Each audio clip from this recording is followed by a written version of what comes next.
I stumbled across some elk on the mountain bike ride tonight, and they looked a little down. So I asked them, I said, what's the matter? Well, why don't you move along? And they said, oh, well, we're sorry, Tony. We're in a rut, which I thought was amusing. Of course, I didn't actually speak to the elk, but I did speak to the strangers and tell them that joke that I just made up on the spot. So anyways, yesterday I had a wonderful conversation with a man who I deeply respect and appreciate, who's been a huge support and mentor actually for me over the past few years, named Paul Bridger. And in our conversation, he mentioned, hey, Tony, you're always putting out videos about how to meet people, but can you comment on how to maintain friendships and how to, play the long game when it comes to connecting with people? And so we had a chat about that. And what I thought was really interesting, as I'm speaking to you, by the way, from inside of a tree right now, here I am, on on a fallen tree that just wanted to be stood on by me, is that what I find really neat is that Paul and I had a great chat about this yesterday. And then also Jessica, a complete stranger who I met in a coffee shop this morning because I complimented her on her hat. Molly Kay would be impressed with that,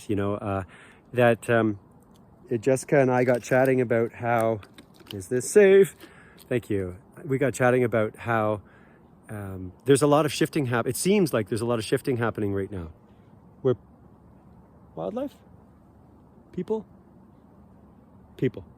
That friendships are ending, and I've noticed a lot of romantic relationships are ending, and there seems to be a lot of movement in the relationship space at this time. And so Jessica and I got to talk at length, like a good 15-minute chat, about friendships and about maintaining friendships. And one of the discoveries that we had in this conversation was that not all friendships are meant to be maintained. There's often, I think, a season for an important friendship or relationship.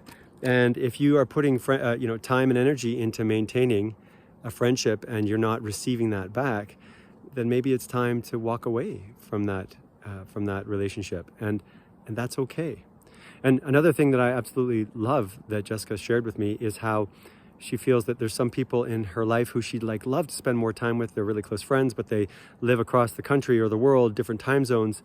And she said, it seems like maybe just our orbits aren't lining up at this time. And I really love that reflection, because I've also experienced that, where there's people who I want to spend more time with, but it's just not logically possible right now. And to that, I would say, just keep in touch, to maintain the longer term friendship. Just touch base every once in a while. It could even be every few months, but just send the person a message or give them a call. And I'm a big fan. I'm hearing all these noises now, worried that the elk are going to come after me, but a big fan of meeting new people, and also an even bigger fan of maintaining important relationships in my life. And I'd love to know your thoughts. Do you get a sense that at this time in history, September 2025, that there's a lot of shifting happening, where some old relationships, it might be time for me to get out of here, where some old relationships are no longer serving you and it's time to let them go? And also, if you have any tips on how you like to maintain important relationships, I'd love to hear in the comments below. If you haven't seen my TEDx talk yet, please check it out. It's called How Meeting Strangers Saved My Life. I'll put the link down below. At the time of this recording, it hasn't been released, but I'm expecting it soon. Be well, take good care of yourself, and dare to talk to a stranger one day, because it just might change your life. Bye for now.